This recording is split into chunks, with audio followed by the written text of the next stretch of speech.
What is going on, everybody? Thank you for being here. It is the beginning of the NBA Finals, so I'm excited.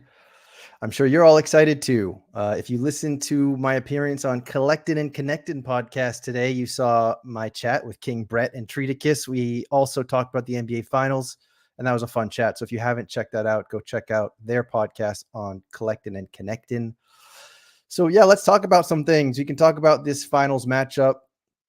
There was some NBA Top Shot news as well. And we can just kind of go over a lot of different things, whatever you guys want to talk about. But we have a special guest as well. And also we have a special sticker right away from Boston-based Ice Cream So Good. Yes, yes, yes. Thank you, Boston-based Ice Cream So Good. Ding dong, smoke a bong, he says. All right. Well, thank you, Boston-based. Yeah, so we had some news on Top Shot. We can take a look at that. I was also curious about like what's going on the Caitlin Clark price on Top Shot. I think that's still pretty high, and that's kind of interesting. And we had that big Chet Holmgren sale, so we can talk about that. But before we do that, let's introduce our special guest. This is a big-time Knicks fan, and funny enough, I found him because if you use StreamYard, I don't know if you do, any people in this chat, but StreamYard lets you see other people that are also streaming that are open to collabing.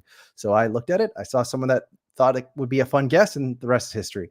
So let's bring him on. His name is DIEHARD ERU. He's got a podcast. He does it on YouTube as well, and it's all around the Knicks and being a diehard NBA fan and diehard Knicks fan. So let's introduce him. Let's give him a good old community clip. We love the community. I like that, man. Right. You're a funny guy, man. I got a chance to watch some of your shows and stuff, man. You have like a very quirky sense of humor, and I really dig that. I dig that a lot, man. I appreciate that. Yeah, so big diehard Knicks fan. So you guys did a great job this season. You were almost there. I mean, I've kind of repeated this story in the past about how, like, as a Knicks fan, you guys were falling apart in terms of health-wise, that anything that happened was sort of just like the cherry on top. But I don't know, as a Knicks fan, were you like, I don't know, I think this team can do it? What were you thinking? Well, you know, I'm a diehard Knicks fan. As you can see, diehard here, got diehard all over the place, man. So, I mean, for like the last 2 seasons, I've been saying the Knicks were going to win a championship because I thought like maybe if Julius didn't hurt the last season, he hurt his ankles or whatever. You know, he actually had surgery and stuff. You know, so if he was healthy, I thought we had a good chance last year to do it. But this year, you know, for real, especially after the trades that we made, man, I just thought that we were stacked and ready to go. That January month, we were almost undefeated for that month, man. So it was exciting to see. But when he broke his shoulder, it kind of like let everybody down, kind of with the fan base. You want to talk about Twitter and stuff like that was disgusting for a little while, but once things started to go, man, like the Knicks are just a team that you could believe in, man. So I just like I'm just more proud of them than anything, So it's been fun to watch the entire season, I think. And what are the Knicks fans thinking in terms of the offseason? Like, what are they hoping to pick up or hoping to like? Who's a free agent in that group? Are there any big names that you guys are thinking about re-signing or not re-signing? Yeah, absolutely. OG Anunoby's the number one guy. We traded, RJ, we traded IQ for him too. So, we have to resign him. So a lot of fans are, kind of like on the fence. Like if we don't sign him, this is going to look crazy for us. But his price tag is getting up there, 35-40 million dollars. So that's kind of sketchy too. So a lot of Knicks fans are kind of going back and forth with that. We got to pay for Hartenstein too if we want to keep him. So fans are debating whether or not they want to keep Mitchell Robinson or Hartenstein in the group or keep them both or whatever. Me, on the other hand, I can't stand Mitchell Robinson. I love what Hartenstein brings to the table, so I would like to resign him. Outside of that, we got Precious Achiuwa. He did well for us too. A couple of the roster, people on the roster that we can move and stuff. But that's basically it as far as free agents and stuff, man. And Randall, you think Randall's going to be 100%? You guys are okay with Randall? Knicks fans don't want him on the team, and they've been wanting to trade him for like this going on like 5 years now. They've been trying to trade this guy, but the funny thing about Julius is that like he averages 25, 25, 10, and 5, right, for like basically the entire time, and fans are willing to trade like him plus like 5-6 draft picks for guys like Mikal Bridges and those type of level guys. So I mean, it's kind of like spooky a little bit when you talk about Julius Randle. But me on the other hand, I keep it funky, man. Like I love the bully ball. I love the just the ability to bang it, go right at a team's chest at times. With Julius, so I really like that. So I'm hoping that we keep him.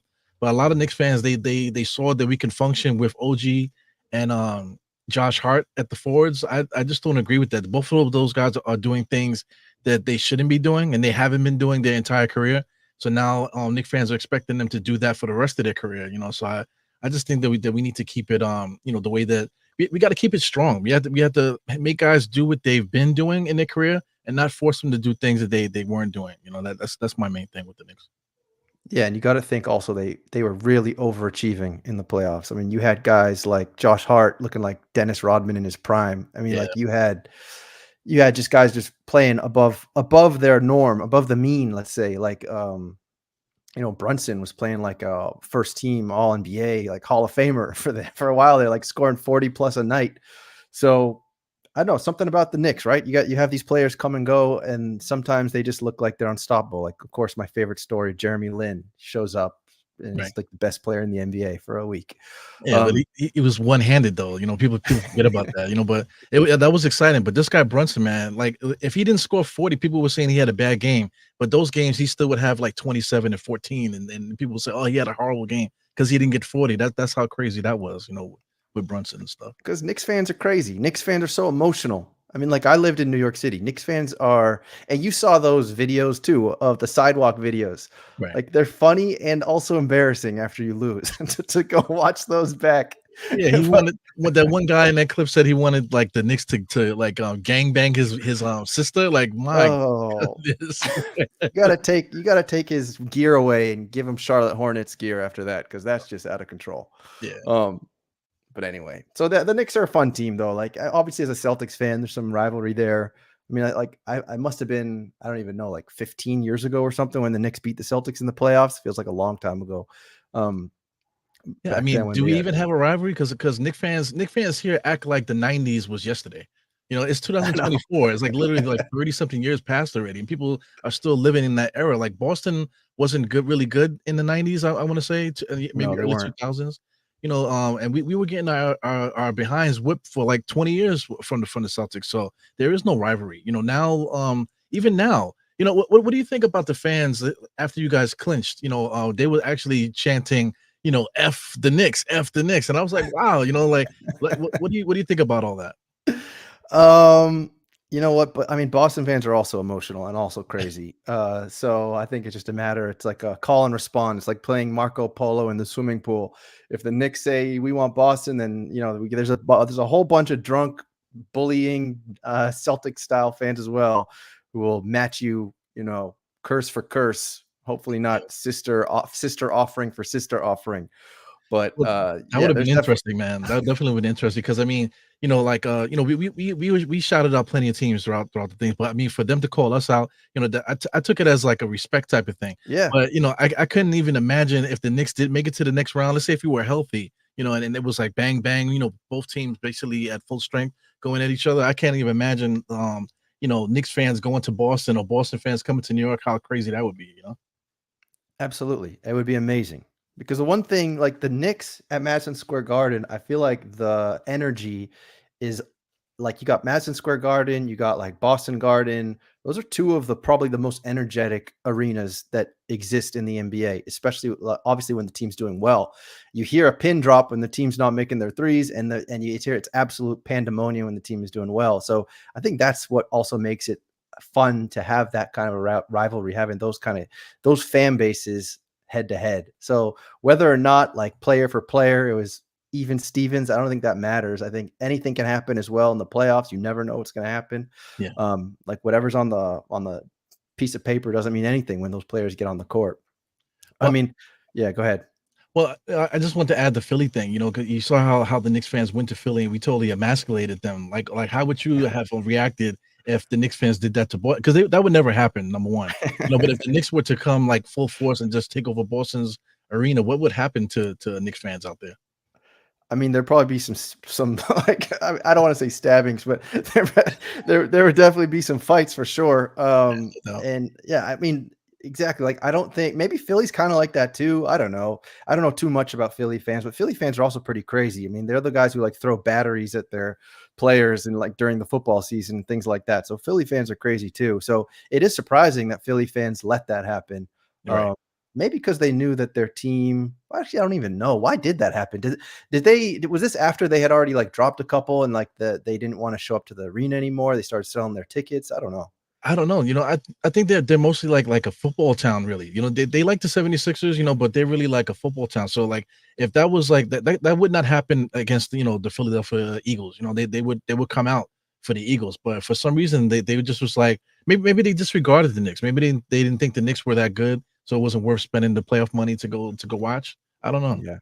That's what's crazy too, though, is how much money you can make by just selling your ticket. So I think maybe you got to give some props to the Philadelphia fans for being kind of smart. 'Cause they're like, oh, I could just watch this out at the bar and make like $800. Okay, go ahead. Yeah. Because I saw just now the get-in price for the finals. The cheapest tickets are like $700 in Boston, and then I was surprised that in Dallas the cheapest tickets were even more expensive. They're like $850 for like the worst seat, the top of the stadium is to get in and watch the finals. But Uh, I don't know, man. I mean, I feel like you do it's like a once in a lifetime thing, perhaps, that you want to experience. And maybe you would want to be there, even if you could take that money on the other side. But Yeah. anyway, I was gonna take a mortgage out on my kids, man. If the Knicks made it to the finals, they both of those guys were going on the black market, your kids are going on eBay, are going on Craigslist. big time, man. Top Shot, they're um, gonna go on Top Shot. yeah, yeah, you sell them on Top Shot. Anyway, so why don't we talk about the finals a little bit? As a Knicks fan, who are you rooting for? You want the Dallas? I feel like everybody wants Dallas. You want Dallas? You want Boston? I kind of want Dallas to win, but like it's diehard everywhere. I'm a diehard Knicks fan, so I can't look at the finals and not in the back of my head think about that. I want to do something else. Like maybe I need to clean the stove or something like that because I can't really watch other teams. I'm just a Knicks fan. I love watching Knicks. I'll watch other teams if I'm scouting for the Knicks. If I'm scouting to do something to talk about the Knicks. But to really sit and watch other teams play for fun, I just can't do it. I'd rather Mm, watch the WNBA this time. But just as far as like the stories, Kyrie, I think it would be funny that Kyrie went through all that stuff. I mean, he put himself through all that stuff to tell you the truth. But to see him now, get back into the limelight and people start saying his name positively and stuff like that. If he wins another champion, I think that would be kind of funny. Luca, I think would be great. Just for the simple fact that like he's basically like Larry Bird in 2024. He talks a lot of stuff. So it yeah. just would be funny to see him talking junk and stuff like that against the Celtics. That would be pretty crazy.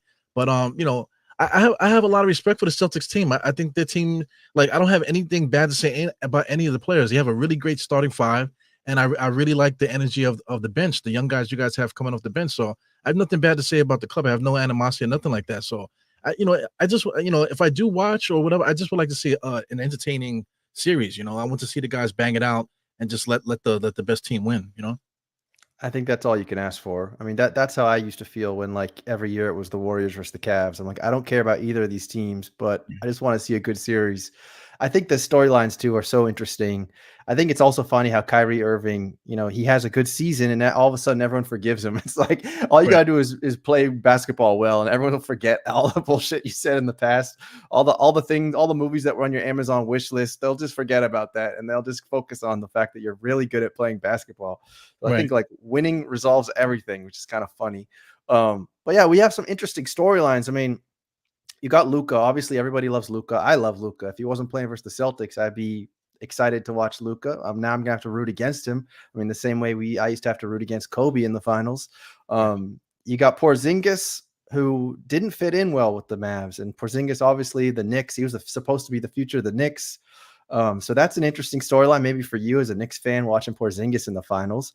And then you got like obviously Kyrie, and like some people may not understand all of the bad seeded feelings that Boston fans hold for Kyrie Irving, because he really did lie out of like both sides of his face to the Celtics. He gave up on the team. He was recruiting like Kevin Durant in the hallway during I think it was the All-Star game. So like, yeah, Kyrie he's a dirty dog. He's gonna get it from the fans, and that's gonna make entertaining watching, I believe. So that's gonna be a really fun. It's going to feel like you're watching the WWF. I said this on the podcast I was on yesterday too. It's going to feel like that. You have these like heroes and villains depending on which side you're rooting for. So it's kind of I feel like it's going to be like fireworks for that reason. There's going to be so much off the court feelings. And then of course you got Boston, the fact that Tatum and Brown, the last time when they were in the finals, they didn't play well. Tatum, a lot of turnovers. They just didn't look ready. So there's a lot of pressure. And I think Tatum also said this in a presser the other day. It's kind of like laughing ironically about being back here and feeling that pressure. So it'll be really interesting to see how they respond. If it's going to feel like jitters, if they get out there in game one and you see turnovers and brick 3-pointers, or if you see the opposite. So I think that's what is going to be really interesting for me to see, like which one of these teams, who feels comfortable being there and who feels like they don't belong. Exactly, man. It's almost like a boxing match. Guys that they could be two champions, whatever, but it only takes a few minutes to understand what's happening out there. Styles win fights and stuff, energies. You can see people's energies out there, and you'll know right away who's for real and who isn't, man. So that's the beauty of sports, man. I love that about that. But it's in my tip of my tongue, man. You guys had Kyrie Irving for a little while in Boston. How annoying was that to see him running around the court, burning sage in the Boston Garden? That because me personally, that pisses me off. Because I mean, I do that in my own house, to whatever. So, but you do that in the privacy of your own house because you don't want to disturb other people or make people think that you're doing something like spiritual over there in your house or whatever. But he actually was doing that right in front of all the reporters and the fans, and it's like so ridiculous, man. I mean, That but what's that your relationship with him, man? So I figure that is almost like those kind of like fake spiritual hippies with like tons of followers on TikTok or something like that. It's like if you're really the spiritual person, like you said, you kind of do it in your own space. You're not out there with the cameras and it's just very fake. It's very false. It's very insincere. And I think that's just another thing. Like I think New Yorkers are kind of like Bostonians in the same way, which like keep it 100. Like why are you doing this funny stuff right on the court like that? Like you shouldn't be doing that. And so I felt like it's just more goofy behavior by Kyrie Irving. It's just more reason to be like, dude, you're so corny. You're such a cornball. Like keep this to yourself. Like what are you doing? So he's always been corny. So that's like, even though I love Kyrie Irving on the court, off the court, I feel like he's one of the corniest dudes, like next to LeBron. LeBron's probably cornball number one. Kyrie Irving's got to be up there too. But yeah, these dudes are cornballs. They like, you just keep it 100, play your game, play right. Like Tatum, other than, I don't feel like we can judge him for when, how he was dealing with his grief when like Kobe Bryant died and he was talking about how he was texting him and stuff. Like people were calling him out for that, but I don't think you can judge someone who's in that situation. But people like to hate on Tatum as well. They're like, oh, I mean, no, there's somebody who comes on the show often who hates Jason Tatum. I'm like, why do you hate Jason Tatum? He's not doing any of that weird stuff. He's not doing any of this corny stuff. He just quietly shows up, goes home, like feeds his kid macaroni and cheese, and you hate him? All right. I mean, shoot yourself. Do you think he has a lace front though? Like a lace I'll- front weave? Do you think? Because I mean, that hair does not move on the top of his head, man. It's You gotta think be fake. you think he's one of those accounts where they hide the face when it goes to when they get the hair done at the Yeah. I mean, it's possible. I get if it does come out that he's got a lace front weave, then I think my feelings for him will probably change. But no, I don't think he does. I think he's like, what is he? I mean, he's forever 19 years old, and you're 19. You don't need a weave. I don't think you don't need any extra help in your hair. Yeah, Uh, you guys have a bunch of good kids though on your roster. You know, there's some stuff that we know in New York that Kristaps is guilty of. You know, when he was here, that's part of one of the reasons why we got rid of him too. You know, the Knicks kind of covered up some things. You know, from what we know around here. You know, so but other than that, you know, he got that together. So you know, you guys have a good roster. You know, just like the Knicks. The Knicks have a very family oriented roster. You know, you guys have the same thing too, man. So that just makes it much even better. You know. Yeah, for sure. Yeah. And yeah, of course, I know Kristaps did some like unsavory things, and some females were calling him out or something like that, right? Yeah, as long as he's not throwing pool balls at people like Bridges or like that. But yeah, I mean, all that stuff's totally wrong. But Right. I guess that's the topic for another day. Well, what else can we talk about? So I guess we'll come back to the finals in a second. We can talk a little bit of NBA Top Shot. I know some of the people in this chat would like to hear a little bit about NBA Top Shot. Well, first of all, ERU, tell me about your experience with NBA Top Shot, because I know you told me that you did play around a little bit with it at some point. Well, when it first came out, you know, NFTs were like a big thing. So I was just trying to figure out what it was all about. You know, video clips, and you know, there's a monetary value to it. So, you know, I'm talking about 2021. That's when it first came out or so. So I think, how much do I have here? I have like 12, I believe.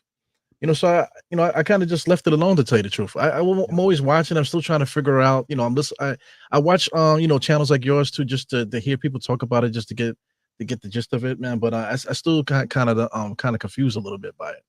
Do you collect anything else? Dolls' heads, teeth? Yeah, I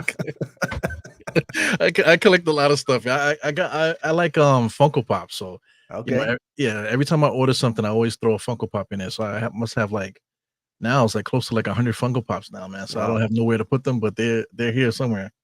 You know? But see, there you go. I mean, that's the digital. I mean, that's not the digital, but that's like the collector's mind, collecting Right. Funko Pops. So it's got some kind of like intrinsic value for you, because that's what's to me is interesting about collecting whatever you collect, but collecting digital stuff, because like you just said, you have nowhere to put them anymore. So Right. what if I don't know, like what if you could collect a Funko Pop that like popped up in 3D over your phone or something? Like, would that do it for you? I think that would do it for me if it was like a 3D type of thing. I think that would do something for me. But you know, I get the gist of it, you know. But I just, you know, I couldn't really get into it the way that I probably should. You know, I probably should get into it again. Well, so did you ever collect physical cards, like basketball cards? Absolutely, yeah. I should try to get full sets of NBA, was it NBA hoops cards? I should try to get Yeah. full sets of those every year. So there you go. It's not that different from that, honestly. Right. Same idea. There's sets of moments. I mean, we can even play around a little bit. I can show you what's going on Top Shot. But like something that I think is pretty interesting on Top Shot right now, I'm a big fan of the game. So they have a game called Fast Break. Right. Oh, my internet doesn't want to work right now. Well, all right. Well, I'll try to get that working on the back end. But there's a game that's like Fast Break. So if you ever know what prop betting is, so where you have to guess like what teams are going to do, what players are going to do, you know, is Brunson going to score 38 or over? And then so what happens is you have to put together a team of players to hit certain numbers every night. And then if you win, you can win like now you can actually win Dapper Balance, which you can actually buy stuff with or take it out, withdraw it. You can win packs that you get to open, and you can sell the contents of that pack. But it's fun because it's not like an expensive thing to do. Because back in 2021, when you started, it was very expensive. Like if you really wanted to build your collection, it was really expensive to do that. Right. Now it's not at all the case. So either you collect things just because you like looking at them. You can try to do like the speculative side, which some people still do. But obviously it's anything like that's going to be risky. or you can play the game. I think the game's really cool. So if that works, I can try to show it to you. Yeah, I'm looking at it right So now. So I mean, just listening yeah. to you talk about it, I'm sold. So I think like, Wow, sold. yeah. So I'm gonna have to like, I don't know what I have to do now. Because I think you're gonna put me in debt because it looks good. I'm looking at it now. Yeah, I mean Interesting. I think if I was collecting today, so like you're collecting today, or in theory, you gotta like to get things that you just feel like intrinsically mean something to you that don't break the bank. So like there's probably a Knicks moment that means something to you that doesn't break the bank. So like for example, if we go to the marketplace and we go to playoffs, and let's go to the fandom playoffs. Okay, so these are all moments from this year's playoffs. And if you Right. scroll down, you're going to see that you have some moments like this OG moment right here. Whoop, website's like not working for me today, but you have this OG moment right there. It's $3. So like I would start there. I would start in that kind of thing, looking for moments that actually mean something to you. That like if you pull that up on your phone, you get to watch it on a random day, it just kind of makes you feel good. Like that's the kind of stuff that I would recommend you do. And these are just the playoff moments. So these are still kind of top of mind. They're still kind of recent. Whereas if you just want to go pick up some random Knicks players, I mean, you can do that for very, very low cost. And so that what I would probably recommend then is you looking for a few moments that mean something to you, but also that you could actually build a team for next series when we play this game that I told you about. So the game is called Fast Break. If you go up here and you go to Fast Break, you can see that all right, it doesn't want to work for me today. But there's Yeah, I'm getting the same notifications too. There must be something going on with the website. all right, so here it is. It's working now. Mhm. So now you can see they have two runs going on. They got the NBA Finals run, they got the WNBA run. Right. So if you open the NBA Finals run, hopefully it's going to work. So here you go. You have to pick 3 players who are going to combine for at least 70 points. But the interesting thing is it's over 7 nights, and depending on what tier of that player, you can only use them once in those 7 nights or twice in those 7 nights or up to 4 times, but those are the really expensive ones. So Right. like if we were to build our lineup and we want to choose who's going to hit 70 points, so we need 70 collective points. How is Luka Doncic questionable? There's no chance he's questionable. All right, so Boston Base wants me to show a moment. I'll show a moment. Thank you for the sticker, Boston Base. Um, so Bob the Wine's like, don't do it, ERU. Don't do it. I'm sold already, man. You're a good salesman. Oh man, I need my commission then. All right, so if we want like, oh, so it's only 3 players. So 3 players have to hit 70 points. So that's not actually that easy. You need like 20 points and change. So I would probably say something like, I don't know, Tatum, Luca. So Tatum and Luca together should probably get you close to 60. And so then I would say you could probably take someone that's not going to score that many points, like Horford or something like that. Yeah, But that's smart. I'll probably revisit this. The reason I would revisit it is because what you have to do is then look at all the other nights and see what you're going to need. Because remember, some of these players, like I can only use some of these players twice or one time. So you're going to need points, you're going to need assists, rebounds and threes, field goals, assists and points again, rebounds and blocks, and points again. So it's not going to be easy. And then the rewards, the way that works is so for this run, if you have one of the top lineups of the night, you can earn Dapper credit, which you can then use to buy stuff on the platform. And if you just get a single win, you're going to get this pack right here. It's called the Fast Break Pack, which is not going to have anything too special in it. If you get 4 wins, though, you'll get this one, which will have a better chance of something special. But the other thing I would tell you, though, is before you start buying a bunch of stuff, if you feel like building a lineup, you should go to Floaty. So that's a website right here called floaty.io. And you'll then connect your wallet and you'll be able to pick up moments for as cheap as like 30 cents. So Okay. the lowest price moments on Top Shot are going to be $1, but the lowest price moments on Floaty, so like let's say you need a Kristaps, 35 cents. You see? So you can definitely build yourself a lineup in that way that I just showed you for way cheaper. So that's something you should do. And before I close this, I told Boston Base I'd show him a moment. So let's go look at a moment together. Let's go to Marketplace. Let's go for let's do a playoffs moment of the Knicks because you are a Knicks fan. So here we go. Let's go. Let's watch Dante DiVincenzo. Here we go. If that's gonna load. Well, we're just gonna stare at it. Oh man, technical difficulties. Oh, now it loads. Okay, as soon as I close it, it loads. All right, we'll go listen to the music too. All right. So now we're looking at Dante. It's pandemonium on the ground. Oh, Dante, the big shot. yeah, you remember this. Yeah, I actually do. I like to do watch-alongs and stuff, man. So I did that. I did that call live, man. That was incredible. I was like, I You had a do. heart attack live on I'm on sure. Were you doing it on playback or no? no, I watch the game and then I just do like a live stream while I'm watching it. Yeah. Oh, so you should look into playback then. I'm gonna put you onto something right now.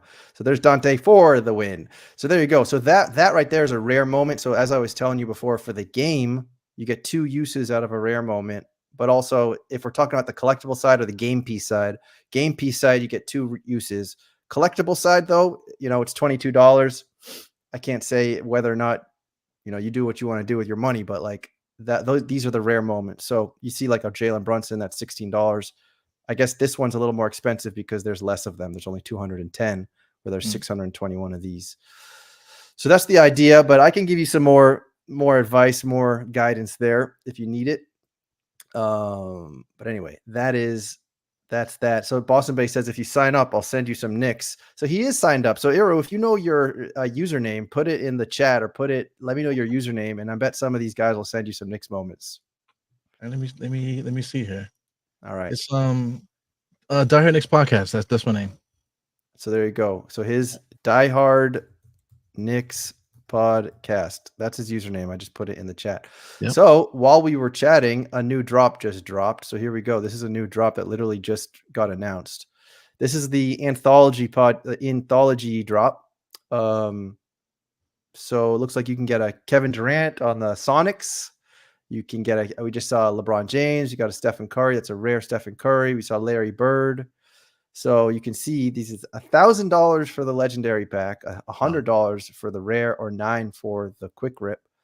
It'd be good to see what's inside of these. What are you getting these?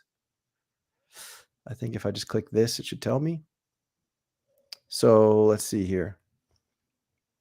So this $1,000 pack, you can get these are the headline moments up here. Steph Curry. So this is the anthology series, which is kind of cool as well. It's like career-defining moments from some of the best players in the NBA. Right. So you got the Steph Curry, you got the KD, the Larry Bird, and LeBron James. So all these guys have had anthology moments released in the past.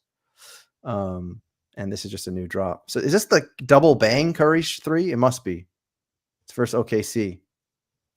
Curry at half court. Bang! Bang! Bang! Oh my! Yeah, that's like probably my favorite Steph Curry moment, to be honest. So yeah, you got that, and then I guess it's just the legendaries and commons. It looks like I don't actually know. I'd have to look into this a little bit more, but it looks like that pack you get a legendary and common. The other one you get a rare, and then the quick grip you just have a chance for $9 at something good. Okay. So yeah, so here's some rares. They got the in-season tournament LeBron as one of his anthology moments. I think that's a little bit suspect. I don't know if the in-season tournament is a memorable moment for LeBron James. I don't know about that. So yeah, these are the rares right here. You got Larry Bird. Looks like he's pondering life, lying down on his belly. That's old. Yeah, that's from '91. Then that's so LeBron from the in-season tournament. Durant. I don't know what this Durant moment was. Looks like must have been from the playoffs, from the finals or something. Yeah. Him and Russ Westbrook. So yeah, that drop was just announced. So there you go. That is happening. I don't know when. I think you can already register if you want, and then it's going to happen in 4 days and 20 hours. 420. There you go. So can you give me like an alibi to tell my wife, like once I drop $1,000 on the anthology, like what do I tell my wife? Like what did you get? Oh, well, it's an NFT kind of thing. You know, how do I tell my wife about that? You know? Well, it's a video clip that you can watch on YouTube for free. Get it? I get it though. It's fun. Like I said, I was watching some of your things, so I'm into it. So I actually logged in. I'm like looking through it and stuff. So I am intrigued. I do get it. The way that you explained it, if it means something to you, whatever, then there's a value to it. So you know what I'm saying. So now I'm interested in at least getting my starting lineup, together. Yeah, that's what I would recommend. Don't go drop $1,000 on a pack, but get your starting lineup together. Although you never know, some of these packs. Oh, that's one thing I didn't tell you about. You used to just get your pack, open the contents, flip the contents, right? Right. Nowadays, they have a pack marketplace, a resale marketplace, almost like sneakers. So you can buy your pack, not open it, sell your pack. So what a lot of people do is that they just buy packs and then try to sell them for more money. And Right. then so that's something people do. It remains to be seen if like that $1,000 pack will go for like hundreds of dollars more. Sometimes it does, but that's obviously deep waters. So if you're just getting your feet wet, I wouldn't necessarily recommend you do that. Wow. You started a monster, man. Yeah, keep it just for fun. Treat it like a Funko Pop. Right. Yeah. All right. So let's see what else is going on in the chat. Jules is not a fan of the quick rips. Seven Costanza saying very expensive. By the wine saying I have $11. Should I buy 2 W packs? So they do have WNBA moments now. 2 W packs or withdraw, pay fees, and buy 2 Cokes. Yeah, Boston Bay saying just don't tell your wife. That's all. That's easy peasy. Resolved right there. So I mean, my wife could smell it on me, man. As soon as I do something, she could tell where is it? Where is it? I'm like, here it goes. Funko Pop on this head. You start doing the bobbing the head like you're selling perfume on Canal Street. So here we go. Boston Bay says he sent you a big owl, so he can use it in first fast break. Is that an Al Horford, Boston Bay? That's very nice. Okay, I gotta figure out how to find that though. So just go to your account and go to my collection and then moments, and it'll show up there. Okay. Okay, what else can we discuss here? So the other things in Top Shot, we had our end of the year leaderboards, honors, awards, etc. So those of you who are doing that, congratulations. You get to pick up some reward for stacking rookies and such. We also had a 30,000. So I don't know about you, but know about this, ERU, but there's these 1-of-1 ultimate moments that they just released this series on Top Shot. The first one was Victor Wembanyama, which sold for I think $150,000. Wow. And then they just did a Chet Holmgren, which sold I think for $35,000. And actually, I think the same person bought both. So it's nice to be rich, basically. Right. Yeah. Wembanyama is nice though, because for a player like that, do you think he's generational? He's a generational talent, you think? If he stays healthy, I do. Yeah. Because I mean that gets thrown around a lot, like there was a debate, about Stephen Curry if he was a generational talent. Is he necessarily a generational talent? Steph Curry. Well, how do you define it? I mean, I think a generational talent, in my opinion, is someone who changes the game, changes the way you look at the game, changes the way people play basketball after watching this player play. In that regard, Stephen Curry is a generational talent. Not only that, but he's all look at his accolades. Look how many championships he's won. I mean, he's one of the best players in NBA history. So to not call him a generational talent, I think would be wrong. And his hairline is excellent too, right? His hairline, yeah. Looks good. He also has a wonderful hairline. Sneakers, I mean, he's improving upon them, but early on, they looked like you went to go mow your lawn wearing his sneakers. But now I think they're doing a little better. Yeah. But yeah, Stephen Curry is a generational talent. I would say the same thing for Shaquille O'Neal, another generational talent. Like anyone who the kids go and play basketball and all of a sudden they completely change the way they play. I feel like that's one reason. And I think Wemby's like that. I mean, now you're going to see tall dudes, very tall dudes shooting threes all day probably because of Wemby. And I think you could have almost made an argument that he could have been the defensive player of the year in his first year in the league. So if he can play, if he can stay healthy on those knees, being 7'7" or however tall he is, then he will be a generational talent. And nowadays with these yoga classes and personal chefs and all this going bedtime, Betty buys at 9 p.m. I think he said once in an interview. So he goes to sleep at the same time as my 7-year-old son. So I think he's going to do well if he can keep that up. He's a maniac. That's another thing too. Like guys like Kobe Bryant and Jordan and all these guys, they did a lot of wild things that not any normal person would do. So I mean, as a 19-year-old, I was trying to see how many times I could jerk off in one day. You know what I'm saying? I'm not trying to I'm not talking like him. I need to go to bed at 9 o'clock and eat my vegetables and shit like that. I'm just trying to see if I can piss it from my room into the bathroom. Well, I'm we just trying to gotta do give things you this like that. clip. We gotta give you this clip. Brother, what's that? What's that, brother? I love it. I love it. Oh, geez. Yeah. Anyway, you caught me off guard there, but gonna have to drink some water. Well, welcome to the DieHard Knicks podcast, man. Anything goes on my end of things. Sometimes like I go crazy and people send me DMs like, "Yo, bro, I was going through something. I heard you say some shit, and I almost spit my teeth out my mouth, man." So that's what I do, man. That's good. Yeah, like I said, when I watched one of your shows, I instantly just like, so, okay, this guy is my kind of guy. You know what I'm saying? So, you never know who you touch out there. So it's best to just be yourself. And when people find you, they find you for a reason, and then you just enjoy that. Enjoy that energy. Absolutely.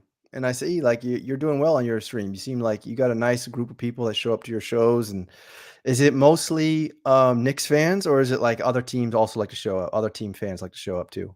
Yeah, other teams will show up. Let's say like say like Chicago fans, they'll pop in because of Tom Thibodeau. So Okay. then they'll pop in and they'll stay around because of that. The conversations and stuff. Same thing with some of the other players too, like from Toronto, various other different teams too. But the last year or so, I've been taking a lot of breaks lately. So taking breaks on YouTube is not a good thing. Like I'm talking about 3 months breaks and stuff like that is not a good thing. So that kind of like screws up the algorithm. So Yeah. right now I'm gonna get back into the grind again and start dropping it in there. So hopefully things will change back to how it was before, like a year or so ago. Okay. Yeah. Yeah, I think so. I mean, I think the summer is probably a time where you have an excuse to take some time off if you're doing a Knicks or an NBA type of show. Yeah. It's Um, also the best time to fish for for engagements and stuff like that, because people are looking for just basketball talk during the off season, because they're thirsty for it. So that's when you pick up a lot of stragglers. are you doing those like TikToks or short YouTube shorts and things like that? Yeah, when I got it going, I start doing everything, whatever pops into my mind. But those things take forever to make, man. I Like know. people laugh and joke about when you do make a good one. It's kind of funny, but it could take all day sometimes to get one of those things going. Depending Exactly. on how much time you have.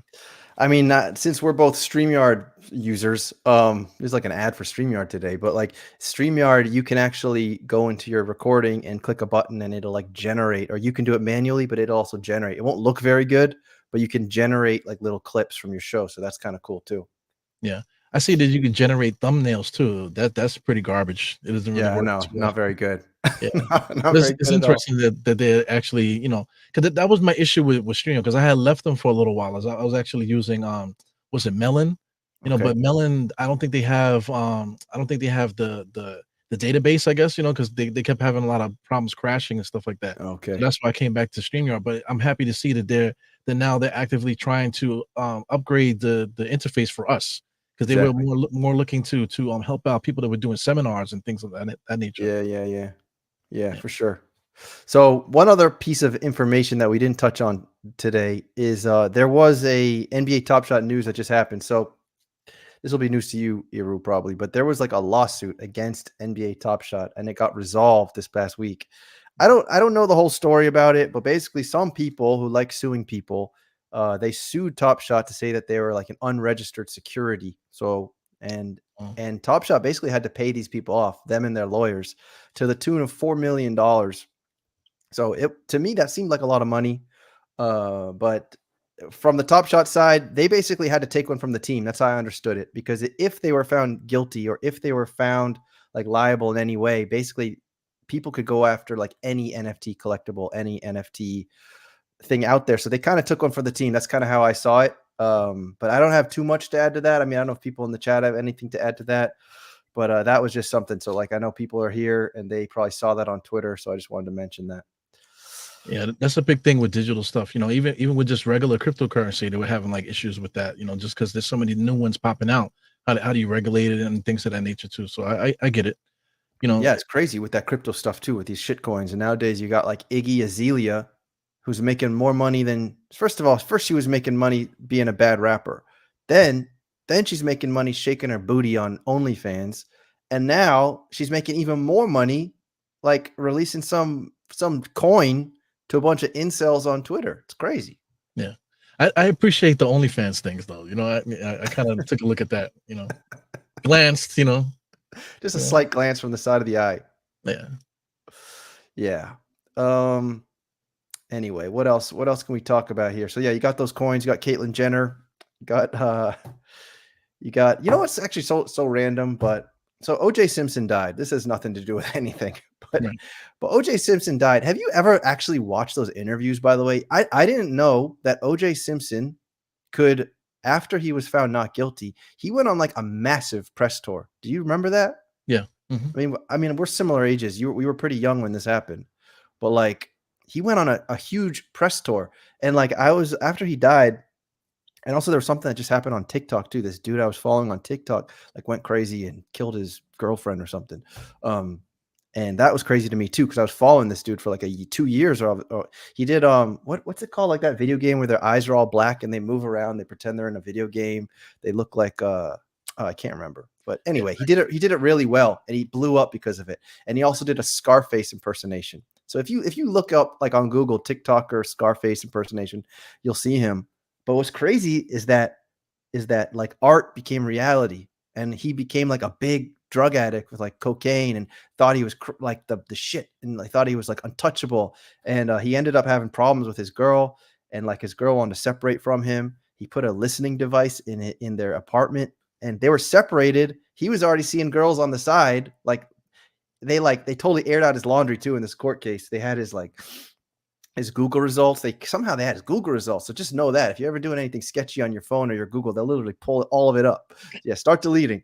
so like, so yeah, they showed all the stuff he was looking at. He was looking at like big garbage bins, and he was looking at weird mafia photos, and he was looking at call girls and all this stuff. He's totally getting aired out.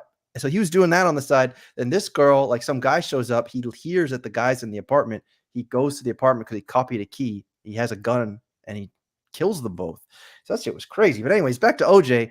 If you ever watch those clips, it's ridiculous how he's like laughing about it when they're asking about it. Like I don't know if you've seen that before, but Yeah. my mind was blown watching this stuff when he's like, I'm just saying, like hypothetically, and he's like laughing about it. I'm like, oh my lord, I didn't even know this existed on the internet. This is the craziest thing I've ever seen. Yeah, it's kind of dark, man, because we were actually talking about that at work yesterday, you know, about OG, how he would just like, I'm just saying. That's his thing. He would say Yeah, no. he would say that all the time. Even up until recently, like they would ask him to type some things, and he would just be making these like jokes and stuff. So, you know, I guess once you're acquitted, like you can't. I don't know what it is. You know, I was gonna say statute of limitations, but it's not that. It's like you can't be tried for the same crime. You know, Yeah. whatever the rules are. You know, so. I was waiting for him to just bust out with a book, or just like, you know, have like a YouTube show and just start saying, well, I did it like this, you know, and Yeah, this is no. how I did it. You But know? didn't he kind of do that? He wrote a book, or he wrote a book. He's always about chasing the money because he Right. wrote a book with someone else called "If I Did It," Yeah. and he had all the details, and it was crazy. And like that's why I mean, if you go back and you watch those YouTubes and stuff, like he gives every last detail. And they're like, oh, but your blood was in the car. Like, how do you explain that? And he's like, well, I could have cut my finger on a piece of paper. He's like, you have blood all over the floor of your blood, and it's in the car. Like, well, that could have been like I stubbed my toe a week before. It's like, wow, Right. how are people watching this thinking this dude's not 100% guilty? But yeah, and Yeah, I he's think wild. when he was dying, by the way, I think I think I remember seeing something about how like people had to sign an NDA or something. So maybe on his deathbed, he's finally like, oh yeah, by the way, like you guys know I did this, right? Like, yeah, we know you did it. All right. Peace. Yeah, that's his sense of humor too. Like he would do that. Like if he did do it, he would do that. You know, so I'm quite sure that there was a whole bunch of stuff happening in that on that deathbed. Oh man, what a sociopath. If you actually watch that stuff, man, it's crazy. I don't know why I thought about that, but What's funny with him too? Didn't he go to jail for like stealing his own memorabilia back? Yeah, he did, and he went to jail So for like 40 years, for yeah, like for like 30 years because he like roughed up some dudes that had his memorabilia in Las Vegas, and so everyone was like, all right, we get why you put him away for 30 years. right. Anyway, so that's the story with OJ Simpson. But if going back to the NBA Finals, what is your if you had to make a prediction? What's your prediction? I think it's gonna be. Oh man, I think it's gonna be Dallas. I'll be respectful. I'll say in 7 games. I think it's gonna go 7. But I think Okay, I got a feeling that well, I don't want to. I just don't want to throw it out there like that because I can see Boston like annihilating Dallas in game 1. I can see Mhm. that happen at 3-point shot and stuff like that. But I could also see like the guys playing defense and if it gets to like the last few seconds, Luca and Kyrie could take over if it's like the last 6 minutes or so. If they're looking for like the last little runs at the end of the game, I can see Dallas and with Luca and Kyrie going away with it too, man. So yeah, man. I think it's going to be a good series, but I still think I'm gonna say I'll say Dallas in 7. It is a so the Dallas seems to be the popular pick, honestly. I mean, not popular, but they're not favored to win the series. They're the underdog. It's like plus 180 or something if you look at the Vegas odds. But Yeah, if you go to like the Athletic or the ESPN type of deal, a lot of these talking heads are choosing Dallas right now. And as a Celtics fan, I actually appreciate that because I hope that that takes a little bit of pressure off the Celtics if it can. I don't know.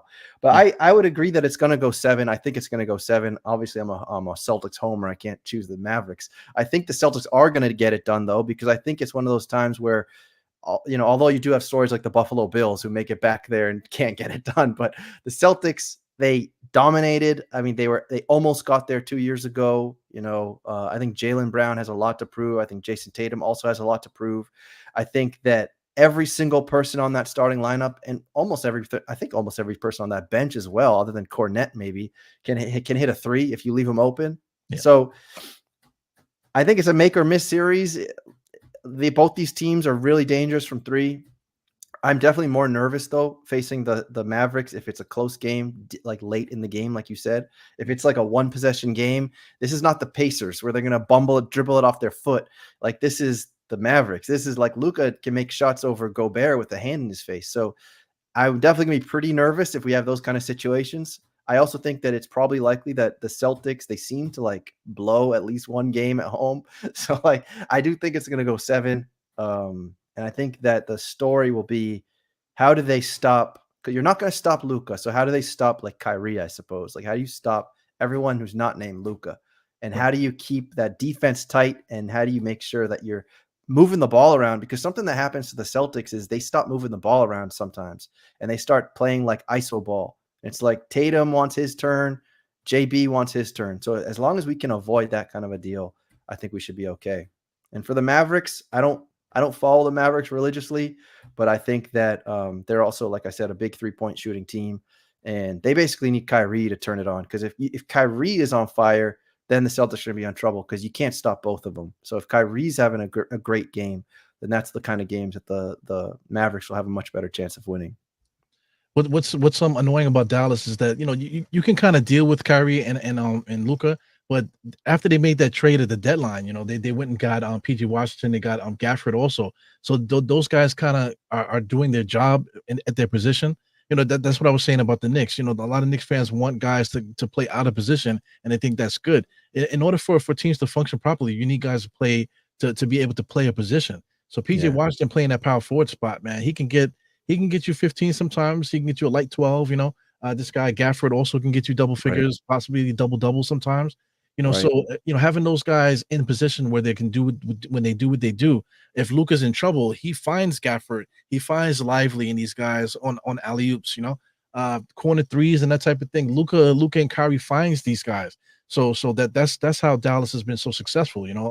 Earlier on in the season, I don't think anybody thought Dallas would be where they are right now, right? No, no chance. I didn't think that they'd get past basically any of the teams they played in the playoffs.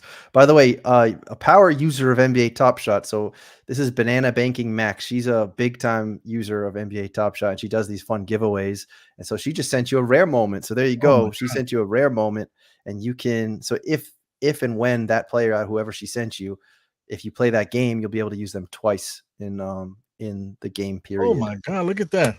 I mean, you guys are empty in the pockets, man. I got another Derek. Well, I have a Derek Rose already, but I got a Derek Rose here. I got a Isaiah Hartenstein, which I appreciate. He's one of my favorite players, and Julius Randle too, man. Thank you guys for that's the rare one, the Julius Randle one.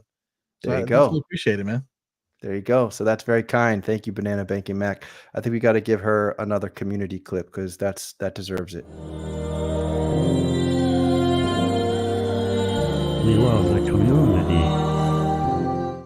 Oh man, that is gold, man. I love that.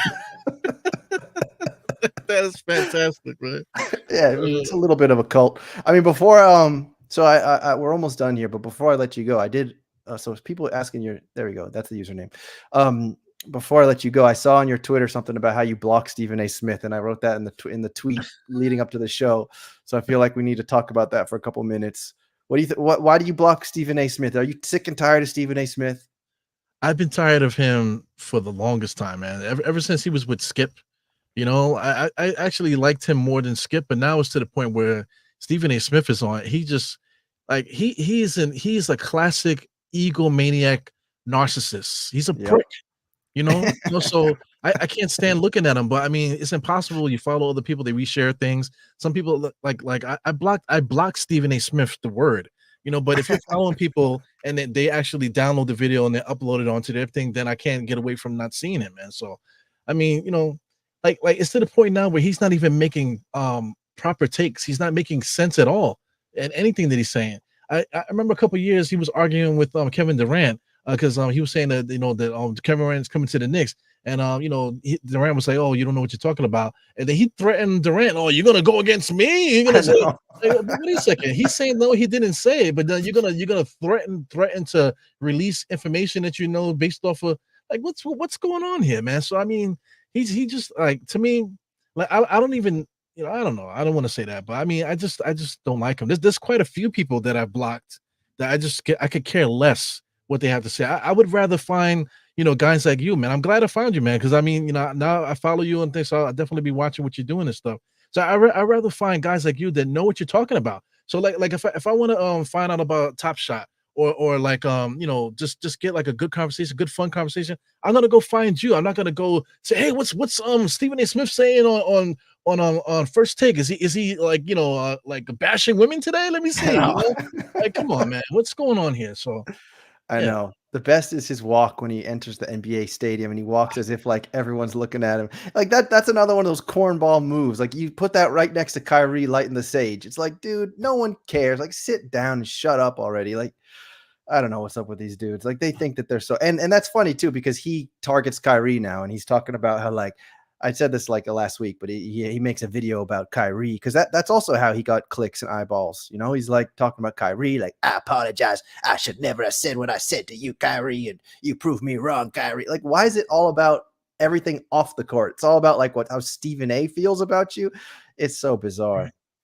His show too. He went and started his own like kind of like style of show like this where he's just like talking and I know. the way even the way that he speaks too, like yeah, blah blah. It's like almost it's crazy. Like he almost sounds like Ken Kniff, from Eminem. Like, Yeah. hey guys, what's going on? Yeah, this is Ken Kniff. Like, come on, man. Ken Kniff from Connecticut. Yeah. Yeah, I don't know. I don't have much to add to that. But yeah, Stephen A is a clown. He's a clown. Yeah. And the worst actually is when Stephen A laughs at a joke. I want to punch a hole through my screen. If you ever seen that before, when he like does this fake laughter. Oh man, really grinds my gears. Anyway. Crazy, man. All right. So you have Mavs in 7. I have Celtics in 7. I guess your MVP of the series is probably Luka, or what do you think? You got something else? Yeah, probably Luka. Yeah, I'll probably give it to him there. All right, I'm going Celtics in 7. Jaylen Brown MVP.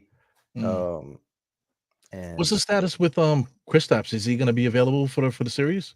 He says that he's feeling okay. He says like he can run, but it really remains to be seen. Like I really hope he's healthy because I don't want to see. Obviously, I mean they were as good as they were in a large part because of having him on the floor, and he's going to spread out that floor in a way that a much more dynamic way than somebody like Al Horford can do. So I'm praying that he's okay. I think he is. He gave an interview and he was like smiling or something when somebody asked if he was okay. So I have a feeling he's okay. I don't think you'd be smiling if you were hurt. Yeah. So we'll see. So we got some predictions in the chat. By the way, and has Celtics at 5. That'll be a drubbing if that's true. Tesla says Sage. People are hating on Sage. I guess that's about it. So ERU, I'll give you the stage now because my wife can't put the baby to sleep and she needs me to do it. So let the people know where to find you and anything else you want to tell them. Well, at this point now, DieHard ERU, you guys can see it on the screen here. DieHard ERU, DieHard Knicks podcast. Anything DieHard Knicks related, you just Google that. You can find everything that I have going on. I have diehardknicks.com. We'll have some merch there. DieHard Knicks on YouTube. That's where I primarily do my podcast. I do watch-alongs during the season. During the season also too, I do little rants and stuff like that. In the off season right now, I'm gonna be doing basically what you see Mr. Simon doing here with the intimate interviews, one-on-one type of things, and just random rants about certain things too, man. So gonna definitely stay a lot busy, man. So if you're into Knicks content and as you can see the humor and stuff that I throw out there, if you're into that, you want something different, just want to chime in, just come see DieHard Knicks podcast, man. All right, so there it is, DieHard Knicks podcast. So go Google that and you'll find his show. Go show up to his YouTubes, get in the chat. All right, I think that's about it, guys. Game 1 is tonight. We're excited to see what happens. It's going to be a big statement game. For the Celtics fans, we're very anxious and we want to see them show out. And for the Mavericks, I'm sure they want to punch them in the mouth as well. So we'll see. So thanks for showing up, guys. Thanks for being here. ERU, thank you also for making it happen. And everybody, we will see you again next week.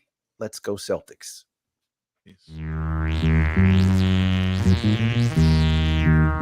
Static Selector.